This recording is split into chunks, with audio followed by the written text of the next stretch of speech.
ಕರ್ತನಾದ ದೇವರು ಸೃಷ್ಟಿ ಮಾಡಿರುವ ಸಕಲ ಮೃಗಗಳಿಗಿಂತ ಸರ್ಪವು ಬಹುಯುಕ್ತಿಯುಳ್ಳದಾಗಿತ್ತು.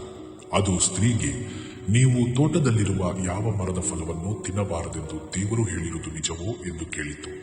ಆಗ ಸ್ತ್ರೀಯು, ತೋಟದ ಮರಗಳ ಫಲಗಳನ್ನು ನಾವು ತಿನ್ನಬಹುದು, ಆದರೆ ಆ ತೋಟದ ಮಧ್ಯದಲ್ಲಿರುವ ಮರದ ಫಲದ ವಿಷಯದಲ್ಲಿ ದೇವರು ಹೀಗೆ ಆಜ್ಞಾಪಿಸಿದ್ದಾರೆ, ನೀವು ಸಾಯದ ಹಾಗೆ ಅದನ್ನು ತಿನ್ನಲೂಬಾರದು, ಮುಟ್ಟಲೂಬಾರದು ಎಂದು ಹೇಳಿದ್ದಾರೆ ಎಂದಳು.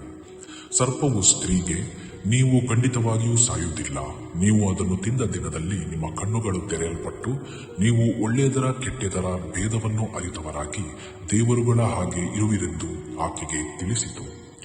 ಆ ಸ್ತ್ರೀಯು, ಆ ಮರದ ಫಲವು ಆಹಾರಕ್ಕೆ ಒಳ್ಳೆಯದಾಗಿಯೂ ಕಣ್ಣಿಗೆ ರಮ್ಯವಾಗಿಯೂ ಒಬ್ಬನನ್ನು ಜ್ಞಾನಿಯನ್ನಾಗಿ ಮಾಡುವುದಕ್ಕೆ ಅಪೇಕ್ಷಿಸತಕ್ಕದ್ದಾಗಿಯೂ ಇದೆ ಎಂದು ನೋಡಿ ಅದರ ಫಲವನ್ನು ತೆಗೆದುಕೊಂಡು ತಿಂದು ಹಾಗೆಯೇ ತನ್ನ ಸಂಗಡ ಇದ್ದ ಗಂಡನಿಗೂ ಕೊಟ್ಟಳು.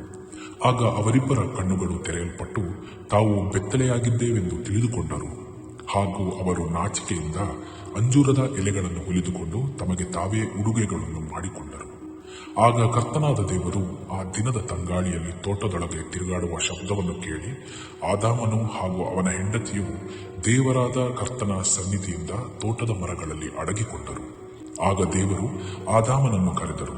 ನೀನು ಎಲ್ಲಿದ್ದಿ ಎಂದರು. ಅದಕ್ಕೆ ಆತನು, ನಿನ್ನ ಶಬ್ದವನ್ನು ನಾನು ಕೇಳಿ ಬೆತ್ತಲೆಯಾಗಿರುವುದರಿಂದ ಭಯಪಟ್ಟು ಅಡಗಿ ಕುಳಿತುಕೊಂಡೆನು ಎಂದನು.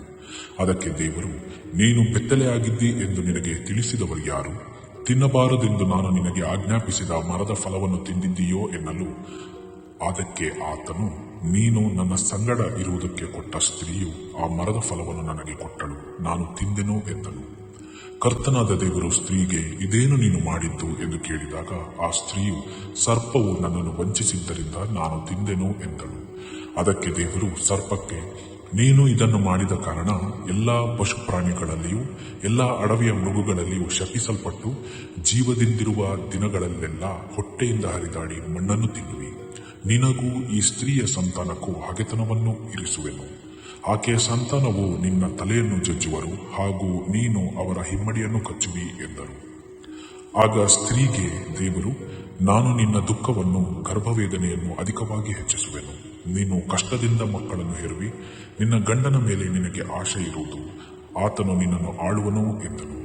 ಹಾಗೂ ಆದಾಮನಿಗೆ, ನೀನು ನಿನ್ನ ಹೆಂಡತಿಯ ಮಾತನ್ನು ಕೇಳಿ ತಿನ್ನಬಾರದೆಂದು ನಾನು ನಿನಗೆ ಆಜ್ಞಾಪಿಸಿದ ಮರದ ಫಲವನ್ನು ತಿಂದ ಕಾರಣ ನಿನ್ನ ನಿಮಿತ್ತ ಭೂಮಿಯು ಶಪಿಸಲ್ಪಟ್ಟಿದೆ. ನಿನ್ನ ಜೀವನ ದಿನಗಳಲ್ಲೆಲ್ಲ ದುಃಖದಲ್ಲೇ ನೀನು ಅದರ ಫಲವನ್ನು ತಿನ್ನುವಿ ಎಂದರು.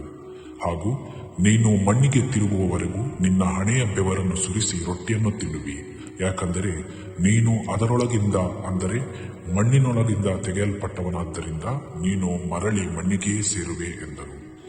ಆದಾಮನು ತನ್ನ ಹೆಂಡತಿಯ ಹೆಸರನ್ನು ಹವ್ವ ಎಂದು ಕರೆದನು. ಆಕೆಯು ಜೀವವುಳ್ಳವರಿಗೆಲ್ಲ ತಾಯಿಯಾಗಿದ್ದಾಳೆ. ಕರ್ತನಾದ ದೇವರು ಆದಾಮನಿಗೂ ಅವನ ಹೆಂಡತಿಗೂ ಚರ್ಮದ ಅಂಗಿಗಳನ್ನು ಮಾಡಿ ತುಳಿಸಿದರು. ಇದಲ್ಲದೆ ಅವರನ್ನು ಏದೇನು ವನದಿಂದ ಹೊರಡಿಸಿಬಿಟ್ಟರು. ಹೀಗೆ ಕರ್ತನಾದ ದೇವರು ಮನುಷ್ಯನನ್ನು ತೋಟದಿಂದ ಹೊರಗೆ ಹಾಕಿ ಆ ಜೀವವೃಕ್ಷಕ್ಕೆ ಹೋಗುವ ದಾರಿಯನ್ನು ಕಾಯುವುದಕ್ಕೆ ಏದೇನ್ ತೋಟದ ಪೂರ್ವ ದಿಕ್ಕಿನಲ್ಲಿ ಕೆರೂಬಿಯರನ್ನು ಹಾಗೂ ಎಲ್ಲಾ ಕಡೆಯಲ್ಲೂ ಸುತ್ತುವ ಜ್ವಾಲೆಯ ಕತ್ತಿಯನ್ನು ಇರಿಸಿದರು. ಆಮೆನ್.